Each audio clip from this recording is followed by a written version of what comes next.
Diferentemente da vida que o mundo oferece como ilusão, a vida abundante que Jesus Cristo nos promete tem a ver com alegria, com a disposição de cultivar a gratidão pelo que Deus faz, experimentar uma vida cheia do Espírito de Deus por meio da oração. É uma vida de profundidade com Deus por meio de Jesus. Eu sou Jonathan Cadiz e quero estudar hoje com você mais uma lição da Escola Bíblica Dominical.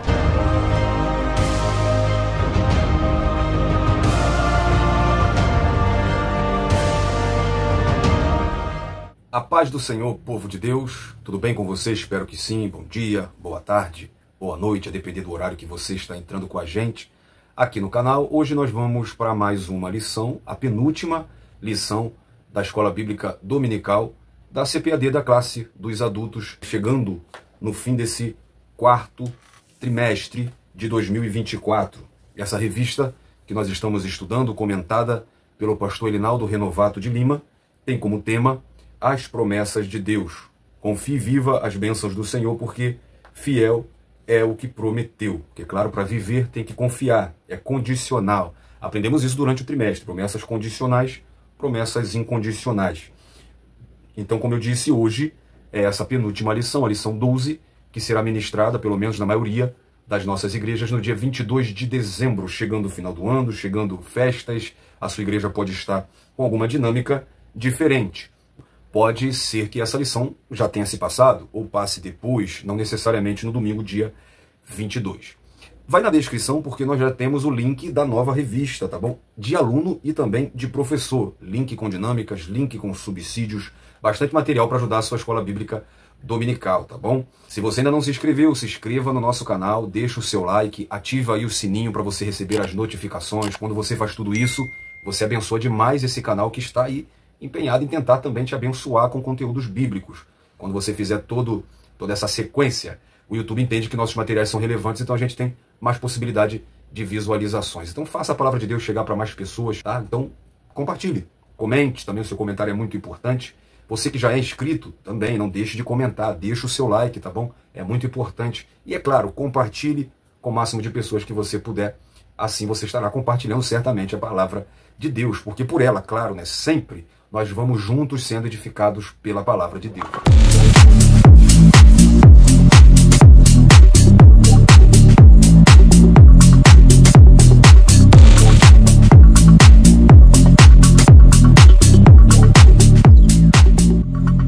Na lição passada nós estudamos a promessa de provisão e na ocasião nós nos conscientizamos de que o Senhor provê as necessidades básicas de seus filhos. Também enfatizamos que o Senhor Jesus é a solução para o mal da ansiedade que assola o mundo. E também explicamos a provisão divina no âmbito espiritual. A lição de hoje tem por tema a promessa de vida abundante. O textual está em João capítulo 10, versículo 9 e também o versículo 10. Eu sou a porta. Se alguém entrar por mim, salvar-se-á, e entrará, e sairá, e achará pastagens. O ladrão não vem senão a roubar, a matar e a destruir. Eu vim para que tenham vida e a tenham com abundância. A nossa verdade prática nos mostra que o Senhor Jesus tem uma promessa de vida abundante para quem se relaciona com Ele de maneira plena. Então, dividindo essa verdade prática em duas etapas, é algo que seus alunos precisam sair da aula com isso gravado na consciência. Não é à toa que é verdade prática, é uma verdade que precisa ser praticada depois da aula. A aula da escola dominical não é apenas a apresentação de um argumento, não é apenas, uma discussão em sala de aula. Não. A escola bíblica dominical ela tem por objetivo que as pessoas se conscientizem do assunto em questão, e claro, sempre assuntos bíblicos. Então, se nós separarmos essa verdade prática em duas partes, nós vemos aqui o Senhor Jesus tem. Então, ele tem, tá? E isso que ele tem, o que é? Uma promessa de vida abundante. Mas para quem é essa promessa? Aí na segunda parte está escrito. Para quem se relaciona com ele de maneira plena. Então, é condicional. Jesus convida, em diversas passagens, as pessoas para terem vida. Então, ele oferece essa vida abundante para quem se relaciona com ele. No final desse vídeo, tá? Fique até o final, porque nós vamos apresentar a nova lição. Nós já apresentamos a a nova revista. Nós até apresentamos já a nova revista, qual é a perspectiva para o próximo trimestre, qual é o assunto, mas não discorremos assunto por assunto. Hoje, no final do vídeo, nós vamos conhecer essa revista por dentro, a nova revista, a revista do primeiro trimestre de 2025. Então vou apresentá-la para você, lição por lição, cada assunto e também o comentarista, tá? Para você conhecê-lo, o pastor Ezequiel Soares. Vamos então para a nossa leitura bíblica em classe, que se encontra em João capítulo 10, do versículo 7 ao versículo 18.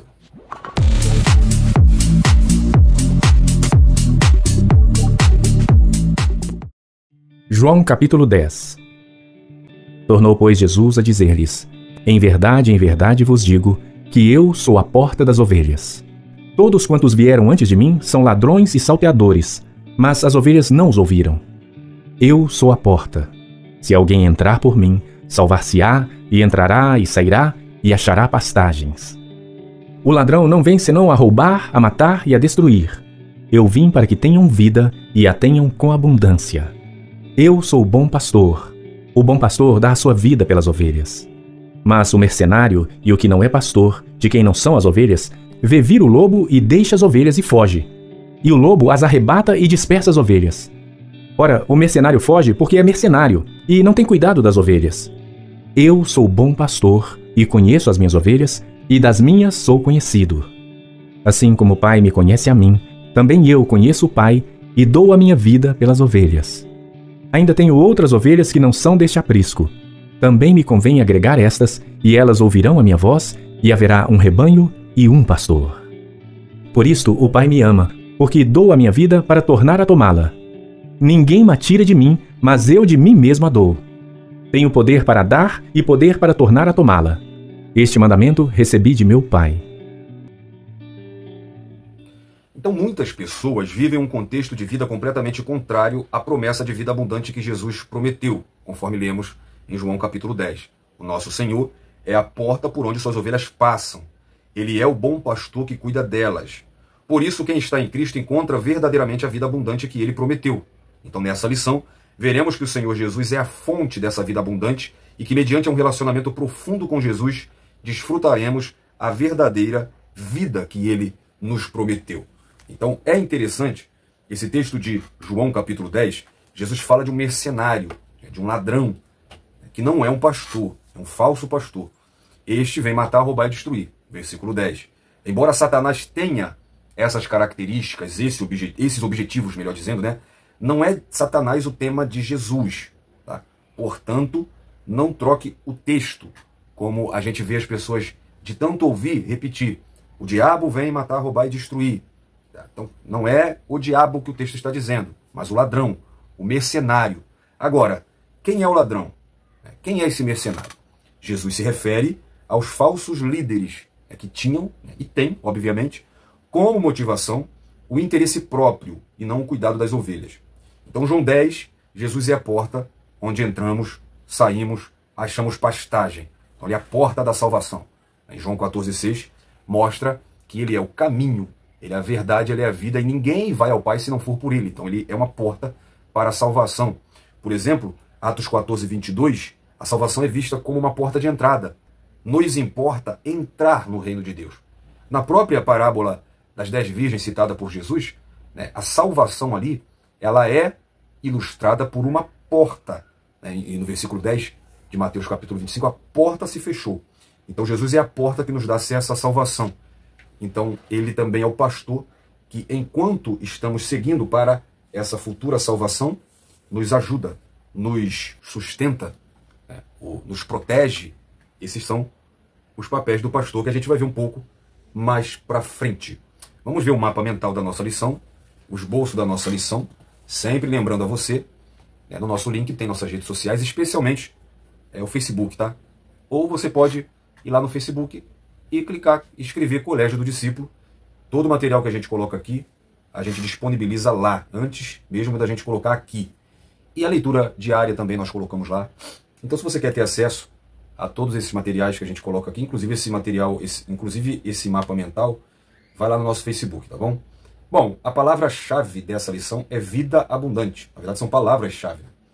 A vida abundante é um termo usado para se referir aos ensinos cristãos sobre a plenitude da vida conforme diretamente ensinada por Jesus Cristo, né, no texto que nós lemos, tanto no texto áureo quanto na leitura bíblica em classe. Esse conceito vai além de uma experiência comum ou meramente material.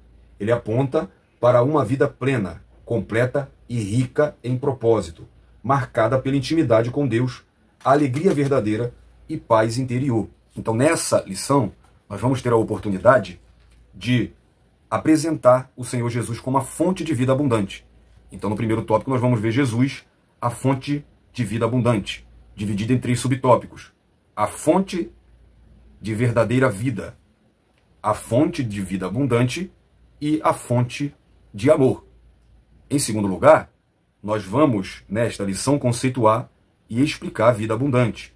Por isso, o segundo tópico tem como título a vida abundante. O primeiro subtópico, o conceito de vida abundante. O segundo subtópico, a vida abundante também influencia a família. E o terceiro subtópico, diversas bênçãos provenientes da vida abundante. E, por último, nós vamos elencar o que identifica a vida abundante. Então, o terceiro tópico tem por tema o que identifica a vida abundante. Primeiro subtema, a alegria do espírito. Segundo subtema ou subtópico, gratidão por tudo. E o terceiro, vida no espírito, vida de oração. Portanto, eu já te mostrei até os objetivos dessa lição. Apresentar o Senhor Jesus como a fonte da vida abundante, conceituar e explicar a vida abundante e elencar o que identifica a vida abundante. A nossa introdução nos mostra que, nesta lição, estudaremos a promessa abundante prometida pelo nosso Senhor Jesus, conforme João 10. A vida com Cristo se contrasta diretamente com a vida sem Ele. Quando estamos com Cristo, tudo o que ansiamos e desejamos tem outros fundamentos. A vida abundante em Cristo preenche lacunas que, até então, não imaginávamos que poderiam ser preenchidas. Por isso, a vida abundante é uma promessa que começa e termina em Jesus, pois só mediante um relacionamento pessoal com Ele é possível desfrutar dessa vida. O primeiro tópico é Jesus, a fonte de vida abundante. A fonte de verdadeira vida. Segundo, a fonte de vida abundante. E o terceiro subtópico, fonte de amor. Então, a fonte de verdadeira vida. Essa lição, ela está fundamentada em João capítulo 10, onde apresenta Jesus como, não só como pastor, mas como o bom pastor. E também apresenta Jesus como a porta das ovelhas. Então Jesus, como bom pastor, ele se relaciona com as suas ovelhas, protegendo, indo à frente delas para livrá-las do perigo, dirigindo elas por um caminho. E também esse era o papel do pastor, quando ele era um bom pastor. E à frente, não atrás. E a gente vai fazer um contraste entre o bom pastor e o ladrão, e você vai ver que o ladrão ele age totalmente oposto. Ele foge e deixa as ovelhas para ser tragada pelo lobo. Agora o bom pastor ele vai à frente por 2 motivos. Dirigir pelo caminho correto e livrar as ovelhas do perigo. Perigo estes, tanto de acidentes, cair num buraco, num abismo, ou dos lobos, dos predadores natural. Lembrando sempre que a ovelha ela está abaixo na cadeia alimentar. A ovelha é presa. Então, os predadores gostam de atacar as ovelhas que não têm defesa. E ele também é visto como a porta das ovelhas. Como eu disse um pouco na leitura bíblica em classe, a porta para a salvação. Só se é possível entrar para o caminho da salvação por Cristo. Afinal, João 10:9 ele diz que ele é a porta, e ele diz que quem entrará, sairá, e salvar-se-á, e achará pastagens. Então, é uma porta que nos dá ao encontro da salvação. Afinal, ele é a porta de entrada, ele é o caminho que nos leva, e ele também é o destino final desse caminho. João 14:6 ele fala que ele é o caminho, ele é a verdade, ele é a vida. E João 14:3 ele fala que voltará e nos levará para si mesmo. Então ele é o destino final, ele é o alvo desse caminho. Então Jesus ele é a porta de entrada, ele é o caminho que leva e ele é o destino final desse caminho. Então Cristo ele é a fonte de vida, uma vida verdadeira. Ao entrarmos por essa porta, claro que é Jesus, seguiremos por esse caminho que é Jesus rumo ao céu, para estarmos com Jesus. E quando nós entramos por esse caminho, encontramos e recebemos a oportunidade de viver uma vida que reflete o amor, que reflete a santidade de Deus. Isso, claro, se reflete em fazer o bem, agir com justiça, buscar a glória do Senhor em todas as coisas, a santificação, a paz. A verdadeira vida surge desse relacionamento genuíno com Cristo, trazendo significado, trazendo paz, trazendo a força necessária para cumprir o propósito divino em nossas vidas. Porque muitos se questionam qual o propósito da vida, qual o sentido da vida, e nisso você vai encontrar em um relacionamento com Cristo. Lembrando sempre que vida, se você for no dicionário, é o conjunto de propriedades e atividades e funções que caracterizam e distinguem o organismo vivo de um organismo morto. Portanto, a vida é um conjunto de propriedades que permitem distinguir o organismo que, por crescer, desenvolver-se, modificar-se, se reproduzir, mostra ter nele uma força, né, ou uma dádiva. Isso é a vida segundo a ciência. Biblicamente, quando nós vemos, por exemplo, a primeira vez que o termo vida aparece, em Gênesis 2,17, Deus ele soprou na narina do homem e fez do homem um ser, uma alma vivente. E o termo ali é, deu o fôlego da vida. Esse fôlego não é o ar, não é o oxigênio, é o espírito que distingue o homem dos outros animais. O homem não é um vegetal, porque o homem tem espírito. O homem não é um anjo, porque o anjo é um ser espiritual, mas o homem também tem corpo, tem alma. O ser humano, ele é um ser diferente. Como nós entendemos dessa forma, nós vemos que a vida ela tem origem em Deus. João capítulo 1, versículo 4, nele estava a vida. Vida, portanto, significa comunhão entre Deus e o homem. Não é uma vida meramente biológica. É uma vida espiritual. Em último lugar, uma vida também eterna, porque em Cristo também teremos a vida eterna. Portanto, uma vida abundante é uma vida de comunhão com Deus, onde viveremos uma vida de alegria, paz, justiça, amor, até alcançarmos a vida eterna. Portanto, só em Cristo nós encontraremos, né, a verdadeira vida. Em segundo lugar, a fonte de vida abundante. Antes de falar, né, de vida abundante, Jesus ele fala de uma vida não abundante. Os versículos de 8 a 10, de João 10, ele faz esse contraste, né? Ele diz que ele é a porta e os outros que vieram antes dele, identificados como os ladrões e salteadores, apenas trazem roubo, morte e destruição. Ele, pelo contrário, veio trazer vida no lugar da morte e vida com abundância. Jesus ele pode nos dar uma vida abundante, pois ele é a fonte da vida. Ele é a vida. E Jesus prometeu proporcionar uma vida abundante a todos os que nele creem. Ele diz, eu vim para que tenham vida e a tenham com abundância. Ele é a fonte dessa vida e por isso ele pode nos dar vida. João 5,26, porque assim como o Pai tem vida em si mesmo, assim deu ao Filho ter vida em si mesmo. A vida começa nele. Ele é a fonte da vida. A reivindicação de que Jesus tem vida em si mesmo reflete a afirmação no prólogo do Evangelho de João de que nele estava a vida, em João 1,4. E ele também diz em João 14,6 que ele é o caminho, a verdade e a vida. Isso se apoia também pela declaração de Jesus, eu sou a ressurreição e a vida, em João 11,25. E por ser ele a vida e ter vida em si mesmo, Jesus é capaz de dar vida e vida abundante agora e vida eterna no futuro a todo que depositar a sua confiança nele. João 3,16, ele foi entregue à morte para que todo aquele que nele crê não pereça, mas tenha a vida eterna. Então olha como ele é fonte de vida abundante. Ele nos dá a vida abundante na terra e nos dará a vida eterna naquele grande dia. Então essa promessa de Jesus de vida abundante aqui e agora nos traz à memória passagens proféticas do Antigo Testamento, como por exemplo Ezequiel 34, do versículo 12 ao versículo 15. Como o pastor busca o seu rebanho no dia em que está no meio das suas ovelhas dispersas, assim buscarei minhas ovelhas, e as farei voltar de todos os lugares por onde andam espalhadas nos dias de nuvem e de escuridão.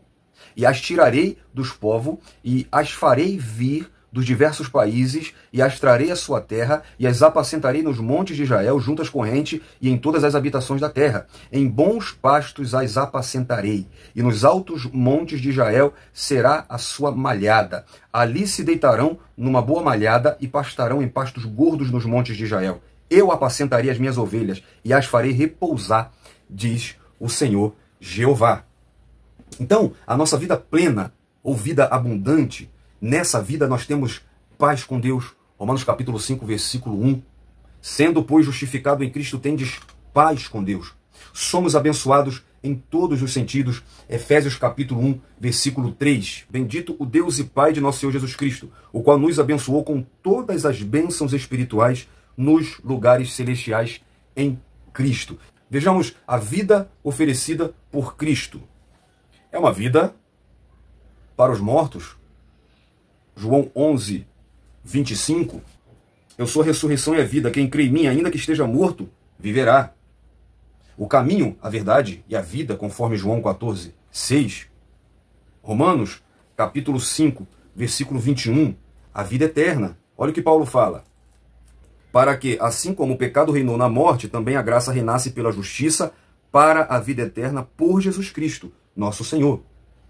A vida que Jesus oferece é uma vida que aboliu a morte. 2 Timóteo, capítulo 1, versículo 10. E que é manifesta agora pela aparição de nosso Senhor Jesus Cristo, o qual aboliu a morte e trouxe à luz a vida e a incorrupção pelo Evangelho.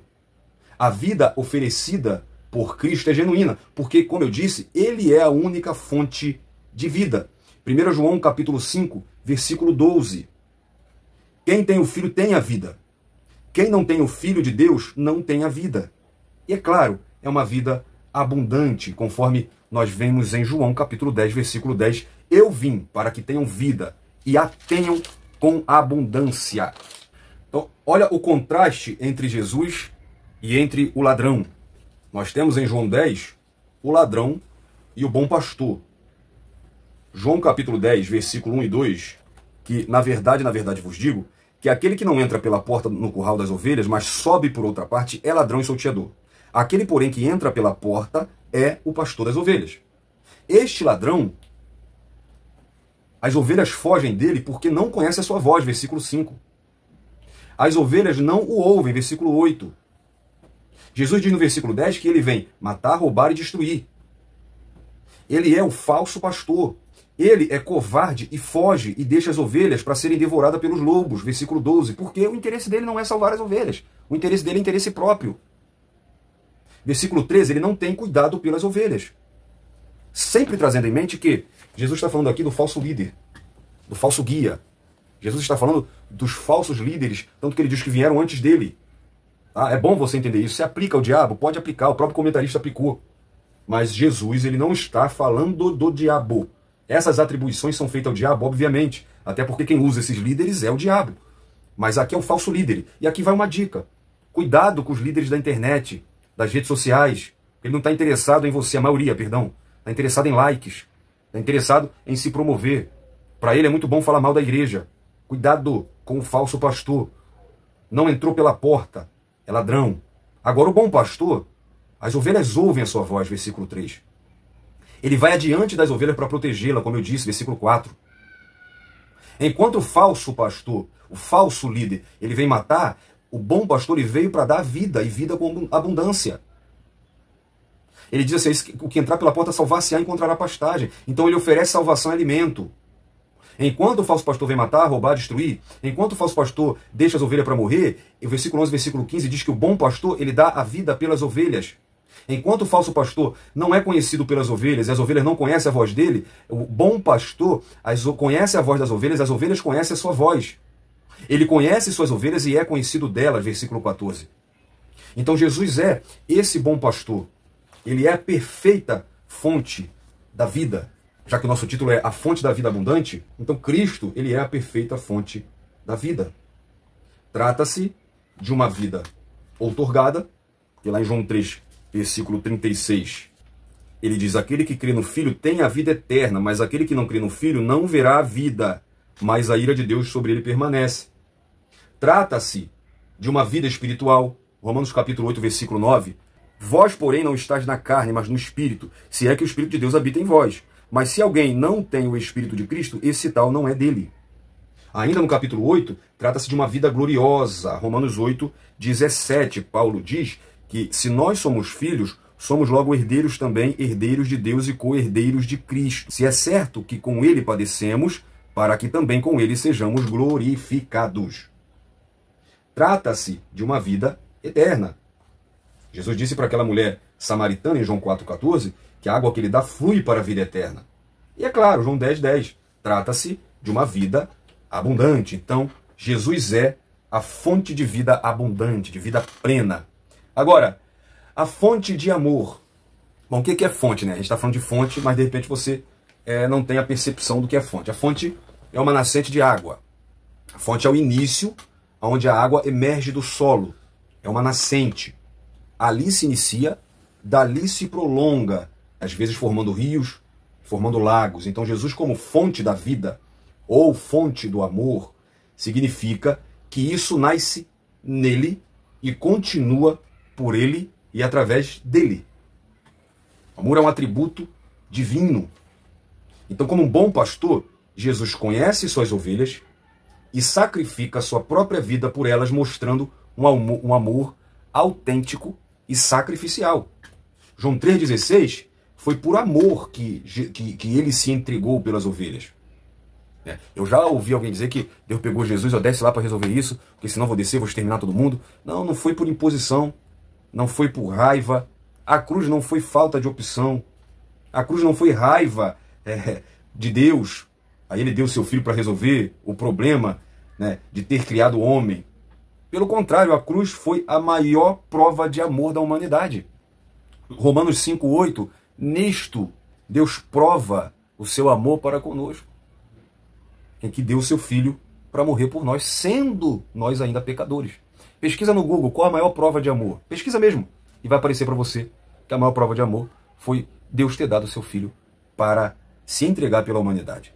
Lá em Romanos 8, do 35 ao 39, um poema bíblico que nos mostra que nada, altura, profundidade, nada pode nos separar desse amor. Lembrei do hino do J. Neto, Por que nada pode nos separar quando estamos nessa vida abundante, quando estamos nessa vida de amor? Porque ele é a fonte de amor. 1 João 4,8, Deus é amor. Ele não tem, ele é, porque é a natureza dele, é a essência dele. Por isso que ele é a fonte, nasce nele. Ele é amor. 1 João 4,9, fazendo um esboço aqui de João 4, eu falei de João 4,8, que Deus é amor. Aí João fala no versículo 9 que Cristo é a manifestação desse amor. Portanto, Cristo é a fonte inesgotável de amor. Cristo foi a manifestação corpórea do amor de Deus. Aí no versículo 10, João diz que ele manifestou o seu amor. Portanto, Deus é amor, Cristo é a manifestação desse amor, sendo assim, Deus manifesta o seu amor para conosco. Aí no versículo 11, ele diz que nós devemos manifestar esse amor uns com os outros. Portanto, uma vida plena, ela se reflete em amor. Jesus é a fonte desse amor e nele nós refletimos esse amor um para com os outros. Então, vida plena sem amor não é uma vida plena. Vida abundante sem amor não é uma vida abundante. Por isso que eu tenho receio de cristão que odeia o irmão. Bom, vamos deixar isso para outra aula. Portanto, nós entendemos então que Jesus é a fonte da verdadeira vida, de uma vida abundante e de uma vida de amor. Tá bom? Vamos agora entrar no segundo tópico, que vai tratar de entendermos o que é essa vida abundante. Então, o tópico 2 tem por título A Vida Abundante. Subtópico 1, o conceito de vida abundante. Subtópico 2, a vida abundante também influencia a família. E subtópico 3, diversas bênçãos provenientes da vida abundante. O conceito de vida abundante. Então, a vida abundante, ela abrange a vida espiritual e a vida humana debaixo da graça, da bondade, da proteção e do amor de Deus. Portanto, é a vida do salvo. Quem crê em Jesus como seu Salvador, em João, nós lemos aqui 5,24, quem crê nele tem a vida. Já passou da morte para a vida. Filipenses capítulo 1, versículo 21, Paulo diz, para mim o viver é Cristo. 1 João 3,14, já passamos da morte para a vida. Portanto, mediante um relacionamento que estabelecemos com Deus, por meio de Jesus, que é o nosso pastor, nós temos uma vida abundante. Então nós podemos comentar a respeito do que significa a vida abundante, que é mencionada por Jesus em João capítulo 10. Nós vimos na lição passada que o ser humano ele tem necessidades físicas, emocionais e espirituais. E nós vimos que Cristo pode preencher todas essas necessidades nas esferas do corpo, da alma e do espírito. Portanto, a vida abundante é uma vida integral, é uma vida completa em Cristo. Quando nós lemos 2 Coríntios capítulo 5, versículo 17, Paulo diz que, portanto, agora não vivo mais eu, mas Cristo vive em mim. E as coisas velhas já ficaram para trás. Então aqui está enfatizado a transformação radical que ocorre na vida do verdadeiro cristão. Então, estar em Cristo significa passar por um nascimento, ou melhor, um renascimento espiritual, tornando-se assim uma nova criatura. E isso implica a remoção das velhas práticas e pecados e tendências, dando lugar a um novo caráter moldado pela presença e poder do Espírito Santo. É por isso que ele diz que as coisas velhas ficaram para trás. As coisas velhas representam o passado do cristão, o seu velho estilo de vida, os seus desejos egoístas, os seus comportamentos pecaminosos. Então, ao seguir a Cristo, essas realidades são substituídas pela nova natureza espiritual que reflete o caráter de Cristo. Então, essa nova identidade não apenas simboliza um compromisso pessoal, mas também um testemunho visível para o mundo. O cristão regenerado deve viver de maneira coerente com a sua nova identidade.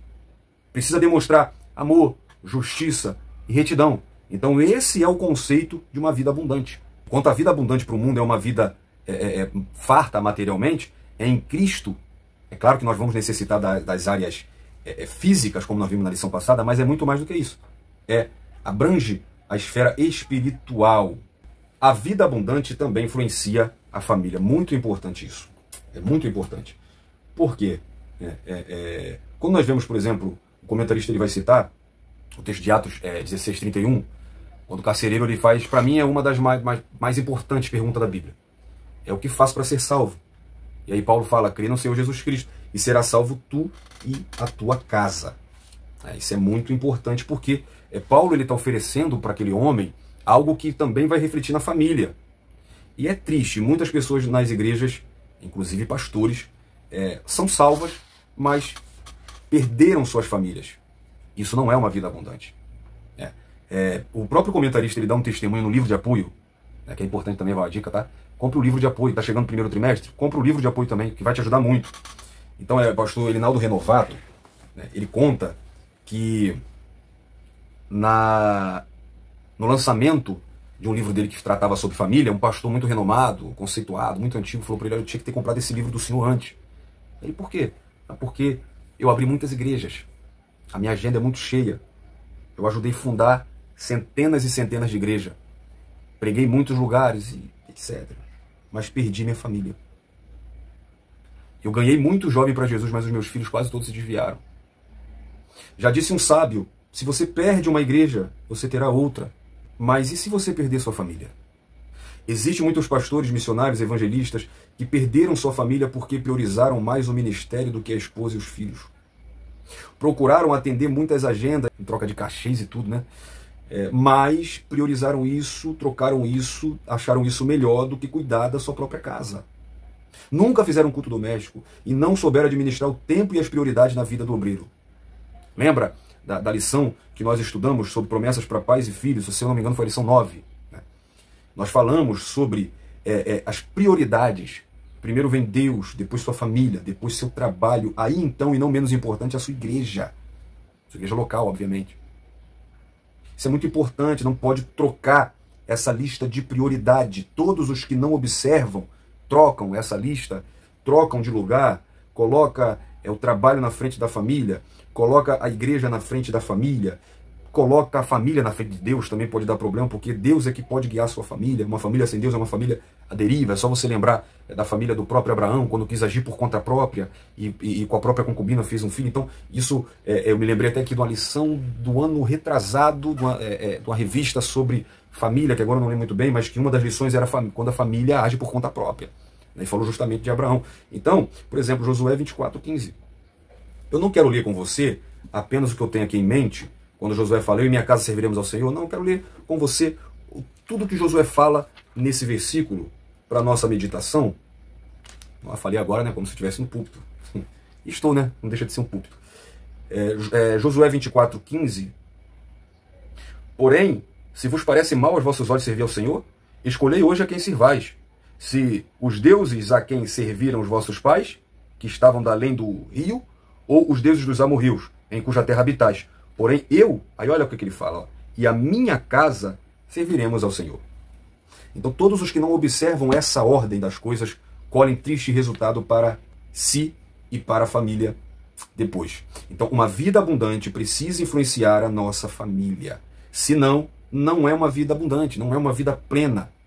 Esse texto de Atos 16:31, quando ele fala tu e tua casa, nos mostra que, embora cada um indivíduo seja responsável pela sua própria decisão espiritual, a fé do líder familiar também pode conduzir toda a sua casa ao conhecimento e ao compromisso com Deus.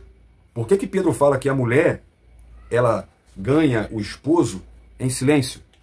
Pelo testemunho de vida, pelo exemplo. Então isso é muito importante. Diversas bênçãos provenientes da vida abundante. Então olha o que o comentarista diz aqui no começo, tá? Quando passamos a ter um relacionamento pleno com Cristo, e por isso desenvolvemos uma vida abundante, passamos a desfrutar de copiosas bênçãos. Então é condicional, né? Primeiro, ter relacionamento. Para quê? Para desenvolver uma vida em abundância. E com isso, então, nós desfrutaremos de bênçãos. Então, quando de fato interagimos com a pessoa de Jesus, passamos a desfrutar de uma paz abundante que reina em nossos corações. Desfrutamos de uma segurança inabalável que contrasta com os perigos da vida. Muito embora vivamos em um mundo cheio de incerteza, né, essa vida abundância, esse relacionamento com Cristo nos dá a certeza de que no final tudo terminará bem. Também desfrutaremos das promessas de sermos arrancados desse mundo em um abrir e fechar de olhos. Então viver com Jesus é superar todas as expectativas e possibilidades em relação a esse mundo e no porvir. Ele é o autor e também o consumador da nossa fé. Então vejamos as bênçãos de uma vida abundante.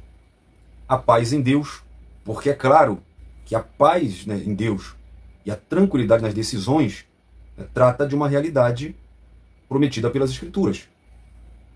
João 14, 27, Jesus diz: eu deixo-vos a paz, a minha paz vos dou e não vou-la dou como o mundo dá. Romanos 5:1, Paulo disse que sendo justificado por Cristo, nós temos paz com Deus.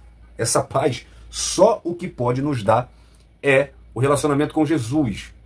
É quando nós temos vida com Ele e assim nós somos justificados, tornados justos. Também a prática do amor. João 13, 34 e 35. Um novo mandamento vos dou, que vos ameis uns aos outros, como eu vos amei a vós, que também vós uns aos outros vos ameis. Nisto conhecerão que sois meus discípulos, se vos amardes uns aos outros. A vida em unidade. No Salmo 133, é bom e é suave, né, que os irmãos vivam em comunhão. É como um óleo precioso. Em Gálatas 5, Paulo trabalha a unidade da igreja, né, mostrando que para não dar lugar à carne devemos servir uns aos outros pelo amor. Porque toda lei se cumpre numa só: amar o próximo como a ti mesmo. Também o cultivo da esperança. Romanos 5, versículo 5. E a esperança não traz confusão, porquanto o amor de Deus está derramado em nossos corações pelo Espírito Santo, que nos foi dado. Perseverar, a paciência. Lucas 21, 19. Na vossa paciência, possuí a vossa alma. E Romanos 5, 4, né, que a paciência produz a experiência a esperança. Então, a vida abundante prometida por Jesus preenche as esferas do corpo, da alma e do espírito do ser humano. Vamos então para a nossa última parte, né, que é o tópico 3, que tem por título O que identifica a vida abundante. Então nós vimos que Jesus é a fonte da vida abundante. No segundo tópico, nós conceituamos, né, o que é a vida abundante. Agora nós vamos elencar o que identifica essa vida abundante. O tópico 3 tem por tema o que identifica a vida abundante. Em primeiro lugar, a alegria do Senhor. Em segundo lugar, gratidão por tudo. E em terceiro lugar, vida no Espírito, vida de oração. Alegria no Senhor. Tinha que começar pela alegria. Tem crente amargo, né? Tem crente assim, tem crente que não está feliz com nada. Misericórdia. Alegrai-vos, meus irmãos, no Senhor. Outra vez vos digo, alegrai-vos. Então a vida abundante gera em nós alegria. Essa alegria não é como a alegria do mundo. A alegria do mundo, ela é material. Por ser material, ela é passageira. Porque o material, ele acaba e assim a minha alegria também se torna superficial. Então a alegria que nós temos nessa vida abundante é uma alegria que não está fundamentada nas coisas materiais. É uma alegria espiritual. E por ser espiritual, é permanente. Filipenses 4:4 é um conselho que Paulo também dá aos Tessalonicenses, na 1 Tessalonicenses 5:16. Alegrai-vos sempre, ou regozijai-vos sempre. E aos Filipenses é mais interessante ainda, porque é um preso que está falando para um liberto. Alegrem-se, gente. Em tudo, alegrem-se. Sempre, alegrem-se. Mas qual é o segredo de Paulo? Ele fala em Filipenses capítulo 4. Mais uma vez, lembrando, ele está preso. 4, 12 e 13. Sei estar abatido, e sei também ter abundância. Em toda a maneira e em todas as coisas estou instruído, tanto a ter fartura como a ter fome, tanto a ter abundância como a padecer necessidade. Aí versículo 13 é o versículo tão famoso: posso todas as coisas naquele que me fortalece. Então a alegria de Paulo vem daquele que fortalece ele, não das circunstâncias. Isso é uma vida abundante. Esse é o viver com abundância, é se alegrar em qualquer ocasião. O que me satisfaz não é o que tenho, mas é a presença daquele que me dá todas as coisas. João capítulo 15, versículo 11. Tenho-vos dito isso para que a minha alegria permaneça em vós e a vossa alegria seja completa. Vida abundante é alegria completa. João 16, 22. O vosso coração se alegrará e a vossa alegria ninguém vô-la tirará. A alegria proveniente de uma vida abundante é uma alegria que ninguém e nada pode tirar, porque está nele e não nas coisas. Então vamos ver a alegria espiritual. A alegria da vida abundante não é uma alegria material, é alegria espiritual. A alegria do espírito contrasta com a alegria natural. Portanto, é uma alegria decorrente das coisas espirituais, não materiais. A Bíblia mostra que essa alegria é fruto da salvação. Salmo 51, 12. Isaías 12, 3 e também Isaías 61, 10. Lucas, capítulo 1, 47. O Cântico de Maria, ela diz que meu espírito se alegrou no meu Salvador. Alegria da esperança da ressurreição. Salmo 16, 9. Alegria de possuir o nome escrito no livro da vida. Lucas 10, versículo 20. Lembrando, esse slide, assim como os outros, qualquer material que você vê aqui no canal, está no nosso Facebook, Colégio do Discípulo. Você pode baixar isso aqui. Eu estou esmiuçando aqui, não estou falando dos textos, não estou lendo os textos, mas estou te dando. Você pode pegar e passar na sua classe, botar no projetor. Tá? Então, Lucas 10, 20. Alegria por sofrer pelo nome de Cristo. 1 Pedro capítulo 4, versículo 13. E alegria, né, pelo retorno de Cristo. Apocalipse 19, versículo 17. Além da alegria no Senhor, o que identifica uma vida abundante é a gratidão por tudo. Em 1 Tessalonicenses 5, 18, Paulo fala: em tudo dai graça, porque essa é a vontade de Deus em Cristo para convosco. Aliás, 1 Tessalonicenses 5, a partir do versículo 16 até o versículo 23, né, Paulo dá uma lista de atitudes que identificam uma vida abundante. A partir do versículo 16, regozijai-vos sempre, nós lemos, ou alegrai-vos sempre, orai sem cessar, em tudo dai graça, porque essa é a vontade de Deus é em Cristo Jesus para convosco. Não instigais o Espírito, não desprezes a profecia, examinai tudo, retém o que é bom, abstende-vos de toda a aparência do mal. E o mesmo Deus de paz vos santifique em tudo, e todo o vosso espírito, e alma, e corpo sejam plenamente conservados e irrepreensíveis para a vinda do nosso Senhor Jesus Cristo. Então, perceba que é uma vida que ela vai refletir em ações, em santificação, e ela abrange todas as esferas do ser humano, corpo, alma e espírito. No versículo 18, quando Paulo diz, para em tudo dai graça. Então, ser grato é entender a bênção de ter uma vida abundante. Ter um coração grato revela humildade e também revela a dependência de Deus em tudo o que acontece em nossas vidas. No mesmo texto que Paulo manda se alegrar, no versículo 16, ele instrui ter uma vida de oração, ele também manda dar graça em tudo. Aí por que dar graça em tudo? Entendendo que essa é a vontade de Deus em Cristo Jesus para convosco. Então, entender que a gratidão reflete a vontade de Deus para nós, que estamos em Cristo Jesus. É ser grato em tudo. Significa que passaremos momentos bons e momentos ruins, porém devemos ser gratos em ambas as circunstâncias. Então, assim como a alegria não depende de fatores externos, a gratidão também não. A gratidão não vem de circunstâncias, mas vem do entendimento que Deus está no controle em qualquer circunstância. É entender que se o negócio não está indo bem, essa é a vontade de Deus. E ser grato. Aí quando você entende isso, você não murmura, você agradece em tudo, você entende que em tudo Deus está no controle. Então, isso demonstra fé, isso demonstra confiança, isso demonstra obediência a Deus, além de revelar um coração humilde e dependente. Efésios 5:20, dando sempre graça por tudo a nosso Pai.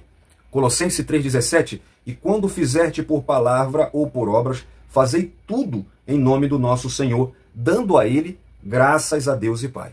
Eu lembro de Jesus. Jesus era grato. Na ceia, ele levantava o pão e dava graça. Na multiplicação, ele tomou o pão e os peixes e deu graça. Então temos que ser gratos. Isso revela uma identidade de alguém que tem uma vida plena. E em terceiro lugar, vida no Espírito, vida de oração. Então, na vida abundante, o Espírito Santo preenche o crente. A Bíblia diz que para viver no Espírito, devemos estar inclinados às coisas do Espírito. Romanos capítulo 8, do 5 ao 11. Paulo diz que quem é do Espírito se inclina para as coisas do Espírito, mas quem é da carne se inclina para as coisas da carne. Então ainda, como nós lemos em 1 Tessalonicenses 5, no versículo 19, Paulo nos exorta a não apagar, ou não extinguir o Espírito. Então devemos buscar uma vida no Espírito. Sem sermos cheios do Espírito, não teremos uma vida abundante.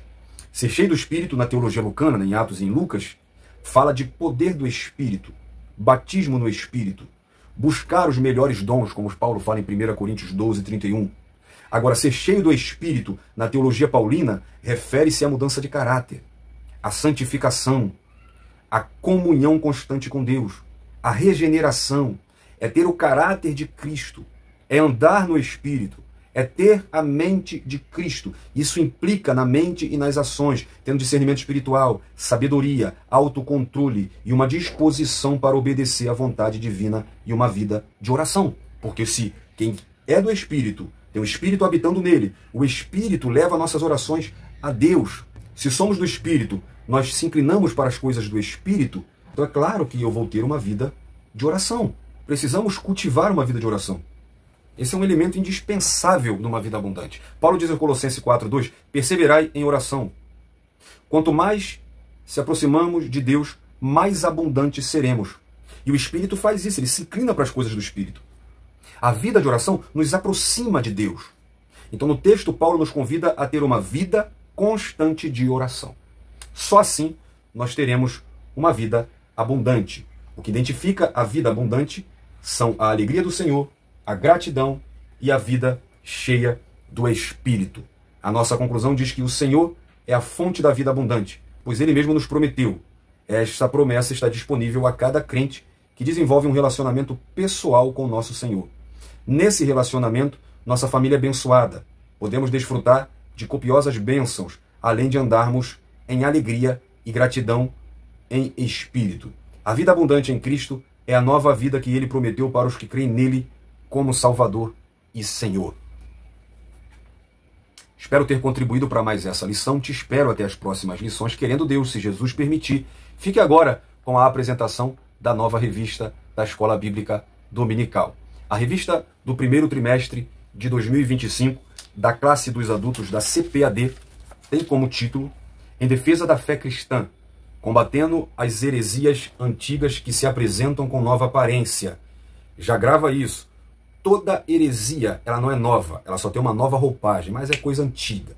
Em primeiro lugar, quando as heresias ameaçam a unidade da igreja. Em segundo, nós vamos estudar sobre o tema Somos Cristãos.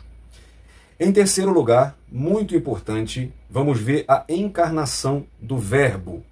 Tem, hoje, alguns segmentos que querem negar isso, que Jesus é Deus encarnado.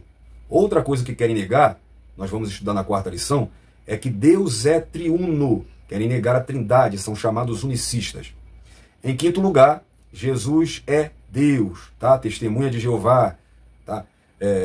Que negam a divindade de Cristo. Jesus é Deus. Em sexto lugar, nós vamos ver que o Filho é igual com o Pai. Em sétimo lugar, as naturezas humana e divina de Jesus. Em oitavo lugar, Jesus viveu a experiência humana. Em nono lugar, quem é o Espírito Santo? Em décimo lugar, o pecado corrompeu a natureza humana. Em 11º, a 11ª lição tem como tema a salvação não é obra humana. A penúltima lição, que é a 12ª, tem como tema a igreja tem uma natureza organizacional. E a última, a 13ª lição, traz o tema perseverando na fé em Cristo. O comentarista do nosso trimestre será o pastor Ezequias Soares, que é pastor da Igreja Evangélica Assembleia de Deus em Jundiaí. É graduado em hebraico pela Universidade de São Paulo e mestre em Ciências da Religião pela Universidade Presbiteriana Mackenzie. Possui diversos trabalhos sobre apologética, tá? Portanto, é um especialista no assunto. Já dá para ver que, como todos, o nosso trimestre será muito abençoado. Querendo Jesus, se ele não voltar, se ele nos permitir, eu te espero em mais esse desafio, nesses próximos 3 meses, para falarmos da palavra de Deus. Fique na paz, Deus abençoe sua vida. Um abraço.